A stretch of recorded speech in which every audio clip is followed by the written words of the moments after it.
So students, today we are going to discuss the program that how we can find mean deviation from mean in case of the individual series. तो हमें पता ही है कि mean deviation के case में क्या होता है कि आपने एक एक्स सीरीज आपको गिवन होती है, आप एक्स सीरीज का मीन निकालते हो एंड देन आप क्या करते हो कि आप मीन में से एक्स में से मीन को माइनस करते हो. तो we are going to have a program. Okay, so today program is to find out program to find out mean deviation from mean individual series. So first of all, what we have to do, we have to include files stdio dot h, then we have to include file console input output dot h. So and then actually we have to include iostream.h because we are working in C++. So iostream.h, console input output.h, and then we are going to have a main function. Save कर लेते हैं अपने program को. Program name is mean deviation from mean dot cpp. Okay, so mean deviation from mean cpp program की extension है.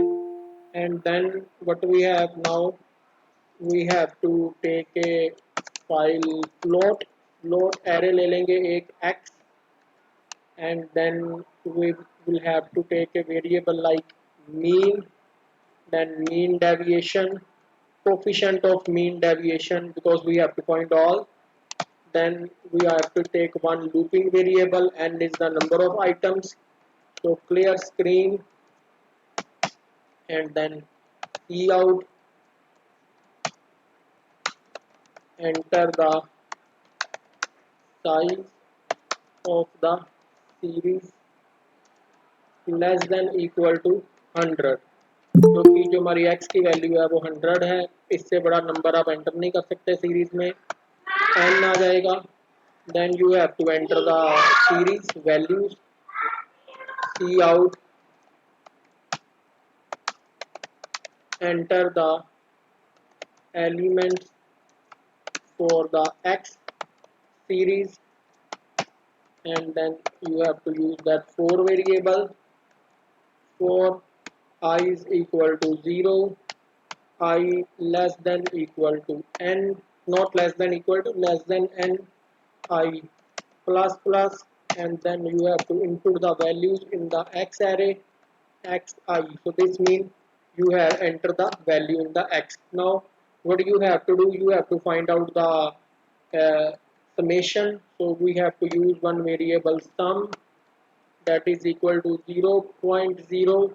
So meanwhile we are entering value, we can find out the sum. So we are here using sum is equal to sum plus xi. So this means we have find out the sum of the x series also. While entering x series, we have find out the sum of the x series also. Now we have to find out the mean. Mean is equal to sum by n.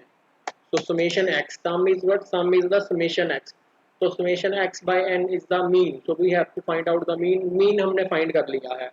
Next हमने क्या करना है? We have to find out x minus mean. We have to find out x minus mean और उसका हमने sum निकालना है. That is summation x minus mean. तो x हमारे पास given है, x यहाँ पर given है हमारे पास, mean हमारे पास आ चुका है, तो we have to find out x minus mean. So for we can have to use that same variable for I is equal to 1, I less than equal to n, I plus plus. So now we can replace x series or we can use another array. It is up to us how we are using that. So we can double x or we can use a mx. एक नई array ले लेते हैं जिसमें हमने mean deviation के जो deviation है मीन से, वो हमने जो हमारी जो एक्स सीरीज है उसकी जो डेविएशन है मीन से, उसको हमने फाइंड करना है, मीन डेविएशन इंडिविजुअल एलिमेंट्स की. तो हम लिख लेंगे भी M X is equal to M X I is equal to mean X minus mean और मीन माइनस एक्स। तो एक्स माइनस हम मीन करते हैं तो हम लोग बेसिकली क्या करेंगे, we have to use one function F A B S. अब ये फंक्शन हमने क्यों यूज किया है, क्योंकि जब आप मीन डेविएशन निकालते हो तो आपको पता ही है कि मीन डेविएशन के केस में जो साइन होते हैं वो इग्नोर होते हैं, जो साइन होते हैं वो आपके इग्नोर होते हैं। तो एक्स माइनस मीन आपने करना है और आपने कहना है साइन इग्नोर्ड। तो साइन इग्नोर्ड का मतलब कि आपने एब्सोल्यूट वैल्यू लेनी है, और हमारी जो एरे है वो फ्लोट टाइप की है। तो फ्लोट टाइप के लिए जो फंक्शन यूज होता है एब्सोल्यूट वैल्यू लेने के लिए वो एबीएस फंक्शन है, फ्लोट एब्सोल्यूट वैल्यू फंक्शन। और ये एक मैथमेटिक्स का फंक्शन है।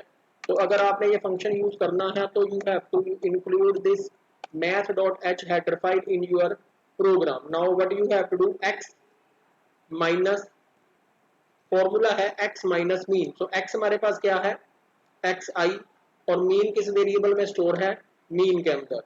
तो दिस इज, आप लोग क्या करोगे, आपका जो एम एक्स है उसकी जो वैल्यू आपके पास जो है वो आ जाएगी, जो एम एक्स की वैल्यू आपके पास जो है वो आ जाएगी। नेक्स्ट आपने इसका सम करना है, क्योंकि अगर आपने अगर इसका सम आपको आता है तो आपको पता है कि एक्स माइनस मीन का जो है उसका आपने सम निकालना होता है और उसको आपने डिवाइड करना होता है नंबर ऑफ एलिमेंट के साथ, तभी आपका जो मीन डेविएशन फ्रॉम मीन है वो निकल पाता है। तो यहाँ पर हम लोग एक और वेरिएबल लेंगे, सम एस वेरिएबल मैं ले लेता हूँ। This is to find out the sum of the mean deviation. जो मीन डेविएशन का सम है उसको हमने फाइंड आउट करना है। तो we take one more variable S, और एस के अंदर हम लोग क्या करते हैं कि फाइंड आउट करने के लिए S is equal to S plus M X I. तो यहाँ पर जो आपका मीन का डिफरेंस आया है, जो एक्स का डिफरेंस आया है मीन से साइन इग्नोर्ड में, उसका जो सम है वो एस वेरिएबल के अंदर आ चुका है। तो अब हमने क्या निकालना है, now we have to find out mean deviation. तो मीन डेविएशन का फॉर्मूला क्या है, जो आपका एक्स माइनस मीन करके, सॉरी एक्स माइनस मीन करके जो सम आया है उसको आपने जो मतलब कि एस, उसको आपने डिवाइड करना है नंबर ऑफ एलिमेंट के साथ, तो आपका आ जाता है मीन डेविएशन। और उसके बाद आपने निकालना है कोएफिशिएंट ऑफ मीन डेविएशन। तो कोएफिशिएंट ऑफ मीन डेविएशन कैसे निकालते हैं कि जो हमारे पास मीन डेविएशन, अब मीन डेविएशन हमारे पास कहाँ आया है, एमडी के अंदर, उसको डिवाइड कर देते हैं मीन के साथ, तो हमें मिल जाता है कोएफिशिएंट ऑफ मीन डेविएशन। तो हम सी आउट कर लेंगे, हम लिख लेंगे यहाँ पर जी कि mean deviation is equal to, mean deviation किसके बराबर है, वो हमारे बराबर है एमडी के। एंड दूसरा हमारे पास जो रिजल्ट आ रहा है that is coefficient of mean deviation, वो किसके बराबर है, कोएफिशिएंट ऑफ मीन डेविएशन वो किसके बराबर हमारा आ गया है, वो आ गया है इक्वल हमारे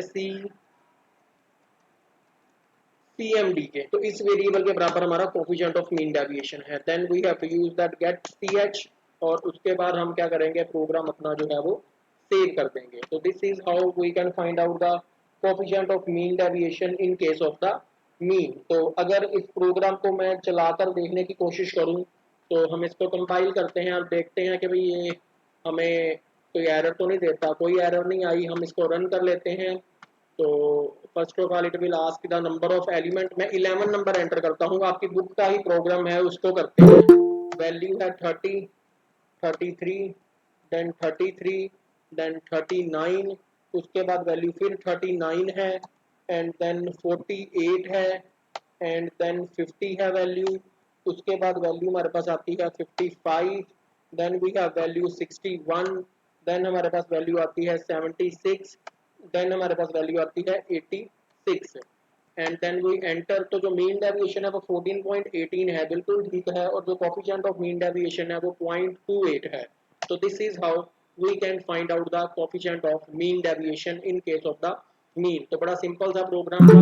हमने पहले एक्स की वैल्यूज एंटर करवाई हैं, फिर हमने उस एक्स की वैल्यूज का सम ले लिया है, समेशन एक्स हमारे पास आ गया है, एन में नंबर ऑफ एलिमेंट है, तो सम को एन से डिवाइड किया तो हमारे पास मीन आ गया। उसके बाद हमने डेविएशन निकाल ली थी, तो हमने जो एक्स वैल्यू है उसमें से मीन माइनस किया है, एब्सोल्यूट फंक्शन यूज किया है फ्लोट का, ताकि साइन इग्नोर हो जाए, सारे रिजल्ट जो है वो पॉजिटिव आएंगे। तो हमने उसका सम कर लिया है, ये हमारे पास सम आ गया है एक्स माइनस मीन का। एंड देन हमने जो x माइनस मीन का सम है उसको n से डिवाइड किया तो हमारे पास मीन डेविएशन आ गया है, और जो मीन डेविएशन का रिजल्ट आया है उसको मीन से डिवाइड किया है तो हमारे पास कोफिशिएंट ऑफ मीन डेविएशन जो है वो आ गया है। तो this is how you can find out the coefficient of mean deviation in case of the individual series है। इंडिविजुअल सीरीज के केस में ऐसे आप ये वाला जो सम है उसको आप फाइंड कर सकते हो।